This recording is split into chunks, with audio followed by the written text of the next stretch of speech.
Шахмат, това е играта на вековете. Лице срещу лице се преплитат умовете. Философска система, идваща от древността. Върху карираната дъска се развива мисълта. Не е нужна здрава физика, а пълна глава. Тук по-мъдрия печели, няма цар или слуга. Създателя от миналото измислил я така, съпоставяйки живота, човека и смъртта. Печелиш или губеш, понякога реми. Сякаш всеки е показал към какво се стреми. Но не всичко в живота може да се изравни. Нещата трудно се поставят върху равни везни. Правилата са прости на бойното поле. Накрая все пак някой трябва да се предаде. С течение на играта или реалният живот. Не е важен непременно печелившия ход. Малката битка не е решаваща, крайният резултат. Може ценност да загубиш, а да го поставиш мат. Всичко е относително дори в реалността. Мисли сме за победена, грабна съм победата. Доброто срещу злото се изправят на дъска. Черно срещу бяло, ей човешката съдба.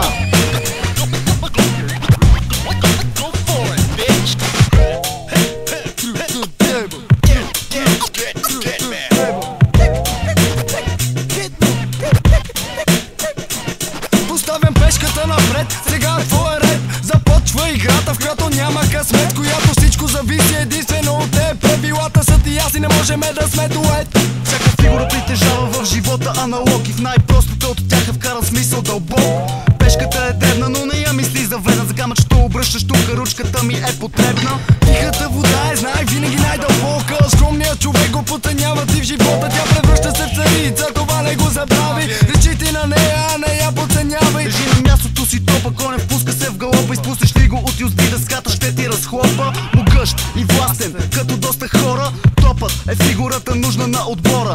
Но като каза хора, то е и праволи не. Гледа само в две посоки, е малко безидеен. Появява се личната охрана на властта. Офицерът е типа, мъгнал ти се под носа. Изглежда ти, че кривно е от правия път, но по диагонала те приклещва до ръба.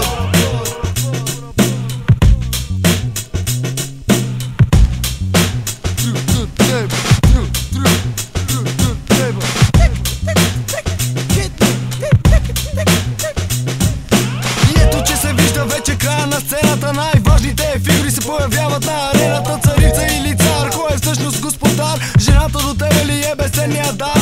Не е ли най-силна тя, която прави ти играта? Не е царя, който в края само клати си краката. Всичките му подчинени жертват се за него. Той всъщност представлява твоето вътрешно его.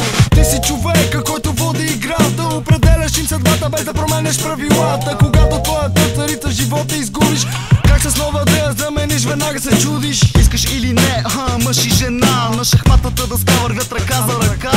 Живота и смъртта, това е хорската съдба. Не винаги един и същ става победител. Честта е нещо важно в царската обител. Когато загубиш, с достоинство го приеми. На победилият е честно ти ръката стисни. Не е никак страшно да паднеш в играта. Живота